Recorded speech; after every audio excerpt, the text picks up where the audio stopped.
일단 오늘 경기 카타르가 월드컵의 역사를 썼습니다. 개최국 최초로 첫 경기에서 패배를 기록한 팀이 됐는데, 그러니까 오늘 경기 보면 카타르가 월드컵에 대한 준비를 사실은 열심히 했다고 알려져 있거든요. 이 팀이 엄청나게 오랫동안 준비한 팀이에요. 그러니까 아시안컵 때 우리가 그 카타르한테 졌고 카타르가 아시안컵에서 우승했잖아요. 카타르가 그 이전부터 계속 팀을 준비해서 오늘 나왔던 선수들이 계속해서 호흡을 맞추고 조직력을 끌어올렸던 팀입니다.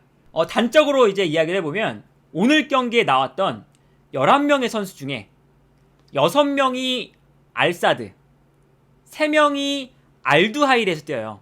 그리고 나머지 2명의 선수만 팀이 다르고 9명의 선수가 거의 비슷한 팀에서 뛰는 거예요. 그러니까 그만큼 카타르는 이 팀에 대한 조직력을 월드컵을 맞춰서 아주 준비를 많이 한 팀입니다. 근데 오늘 경기만 보면 준비를 많이 한 팀이라고 보기에는 너무나 경기를 못했다 라는 생각이 들거든요. 그러니까 에콰도르가 애초에 공격적인 팀이 아니고 공격을 만들어갈 때 세밀한 연계 플레이가 있는 팀이 아닙니다. 오늘 에콰도르가 4-4-2 전형으로 나왔죠.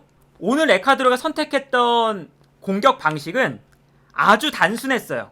최후방에서 최전방으로 롱패스를 계속 뿌려줬습니다.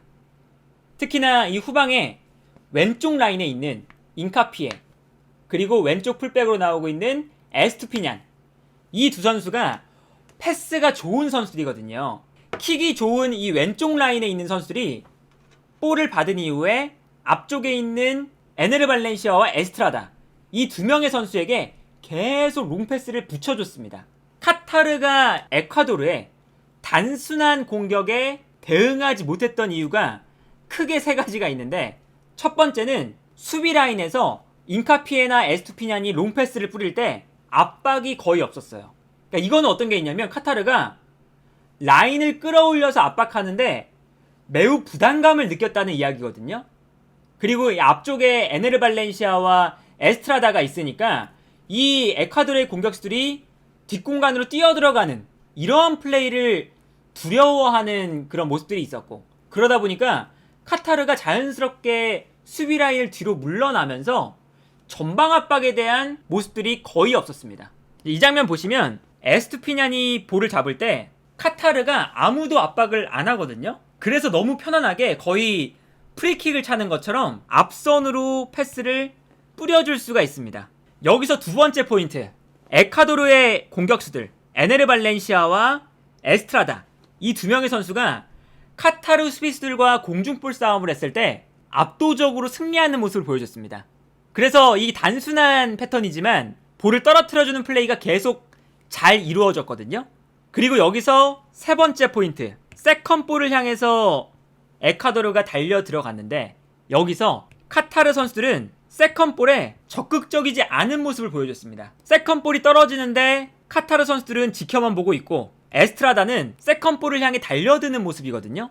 그러니까 오늘 경기는 에콰도르가 단순하게 전방으로 볼을 붙여줬을 뿐인데 이 단순한 공격 패턴이 너무나 효과적으로 이루어졌거든요. 그래서 계속 비슷한 장면이에요. 인카피에가 전방으로 패스를 뿌려줄 때 카타르 선수들의 모습을 보면요, 압박을 전혀 하고 있지 않습니다. 그냥 바라만 보면서 인카피에가 롱패스를 뿌려주는 것을 너무나 자유롭게 놔두고 있어요. 근데 이 인카피에가 어떤 선수냐, 분데스리가에서도 패스 성공률과 전방으로 패스를 뿌려주는 것에 장점이 있는 선수입니다. 그래서 이 장면도 보시면 너무나 편안하게 앞으로 롱패스를 뿌려줬어요. 그리고 앞으로 롱패스가 전개됐을 때 여기서 또 공중볼 싸움이 일어나죠. 근데 공중볼 싸움에서 에콰도르의 공격수와 카타르의 수비수가 경합을 하다가 이 볼이 떨어졌을 때 너무나 편안하게 세컨볼이 에콰도르 쪽으로 갑니다. 에콰도르는 뭐 그렇게 복잡한 공격을 전개한 게 아니라 너무나 단순하게 앞으로 붙여주는 패스만 해도 오늘 공격이 됐던 거예요. 뭐 계속 보시면 이 장면도 마찬가지죠. 후방에서 롱패스를 뿌려줍니다. 근데 이 롱패스가 앞으로 들어갔을 때 세컨볼이 떨어지죠. 근데 여기서 세컨볼이 떨어지는 순간 볼 주변에 확실히 에콰도르 선수가 많이 배치되어 있는 것을 볼 수가 있습니다. 분명히 카타르가 본인들의 진영에서 세컨볼이 떨어짐에도 불구하고 이 세컨볼 싸움에서 지는 거거든요. 그러니까 이게 얼마나 이 카타르가 이 세컨볼 싸움에 게으른 플레이를 보여줬는지를 알 수가 있는 부분이다 라고 할 수가 있겠고요. 그리고 애초에 카타르가 세컨볼 싸움에서 지는 이유는 간격에 대한 유지가 전혀 안 됩니다. 보시면 전술판으로 보여드리면 롱패스를 뿌려줬어요. 그러면 앞으로 달려나가면서 공격수들이 롱패스를 받기 위해 움직이잖아요. 그러면 카타르의 수비 라인은 공격수들이 뒤로 뛰어들어가니까 뒤로 물러날 수밖에 없습니다.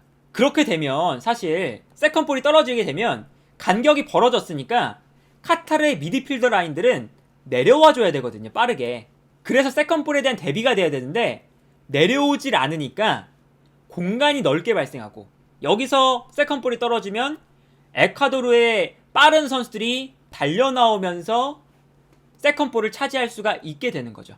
이 장면도 보시면 카타르 선수들이 그냥 의미 없이 앞으로 나와 있거든요. 그래서 전방 압박을 하는 것처럼 달려 나오고 있어요. 근데 여기서 에콰도르의 골키퍼가 전방으로 패스를 그냥 롱킥을 뿌려주거든요. 근데 이 다음 장면 보시면요, 카타르의 이 앞선에 있는 선수들은 앞으로 뛰어나가고 있는 반면에 카타르의 수비수들은 뒤로 물러나고 있으니까 공격수들은 앞에 있고 수비수들은 뒤로 물러나고 자연스럽게 중원 라인에 공간이 생깁니다. 너무나 넓은 공간이 생겨요. 이 정도로 간격 유지가 안 되면 사실 월드컵에 나오는 수준의 팀이라고는 생각하기가 어렵죠. 그래서 중원에서 에콰도르가 편안하게 패스를 받을 수가 있습니다. 그래서 오늘 경기에서 카타르의 문제점은 간격 유지도 안 되고 전방 압박도 안 되고 제공권도 안 되고 세컨볼도 안 됩니다. 오늘 경기는 정말 이 카타르가 아무것도 안 된 경기였고요. 심지어 에콰도르가 자기들이 잘하는 플레이로 또 득점을 만들어냈어요.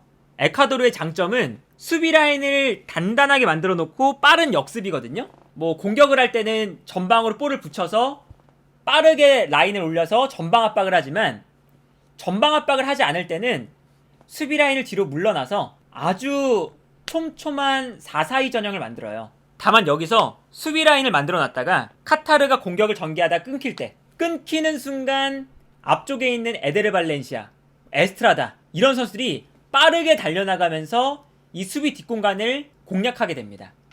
이게 이제 에콰도르의 그 남미 예선에서부터 보여줬던 전형적인 공격 방식이었거든요.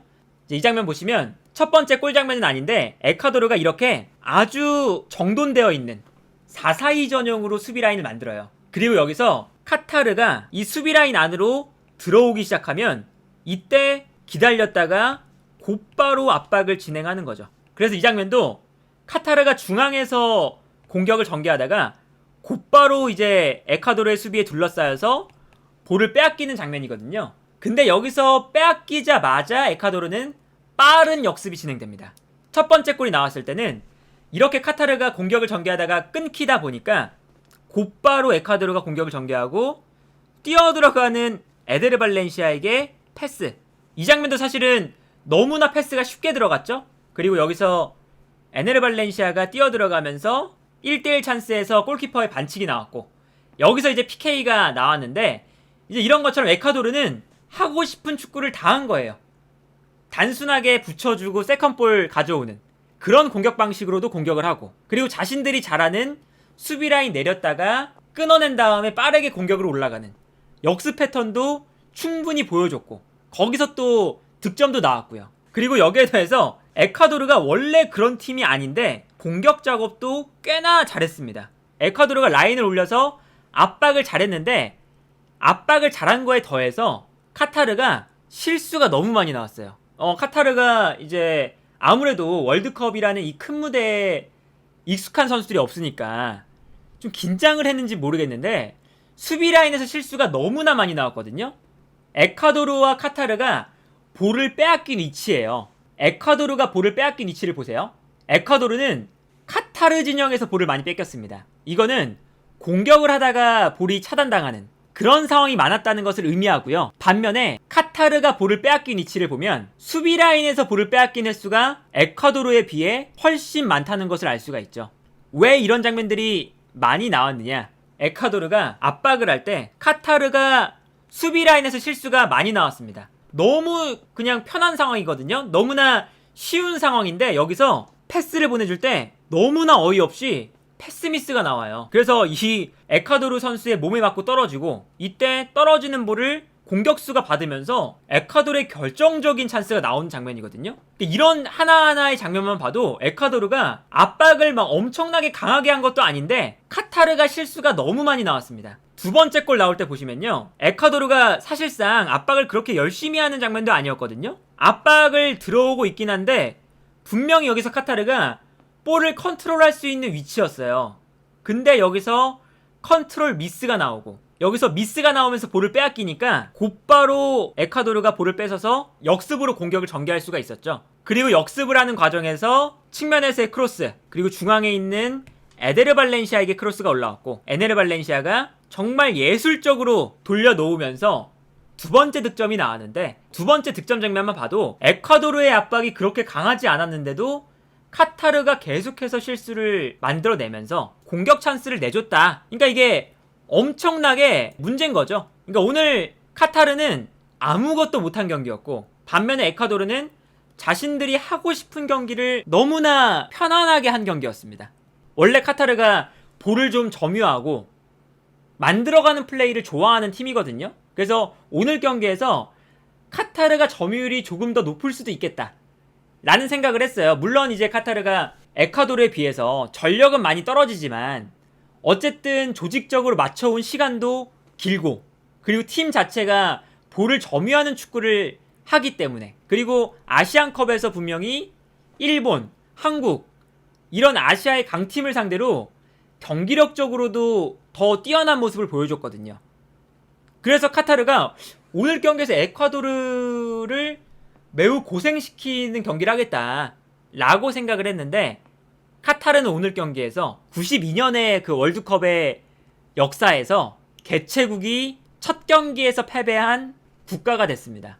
그러니까 카타르가 정말 안 좋은 이제 기록을 가지게 됐는데, 이 안 좋은 기록이 오늘 경기를 보면 월드컵에서 보여줄 만한 그런 경기력은 아니었다. 그리고 오늘 경기 기록을 보면 카타르가 유효 슈팅을 단 한 번도 기록을 못했습니다. 그리고 슈팅을 5개 기록했는데 박스 안에서 제대로 슈팅을 한 것이 단 한 번도 없거든요. 거의 다 중거리 슈팅으로 마무리를 했고, 박스 안에서 나왔던 슈팅은 그냥 크로스를 길게 올려주고 헤더를 통해서 위협적이지 않은 헤더 슈팅, 요런 이제 플레이들이 많이 나왔어요. 그러니까 오늘 경기는 카타르가 한마디로 그렇게 오랜 시간 동안 이 대회를 준비한 것 치고 너무나 보잘것없는 경기력을 보여줬다. 그리고 심지어 다음 경기는 세네갈과 네덜란드가 남은 거거든요. 훨씬 더 강팀을 상대를 해야 되는데 과연 좋은 경기를 보여줄 수 있을까 라는 걱정이 드는, 심지어 걱정이 드는 경기였다.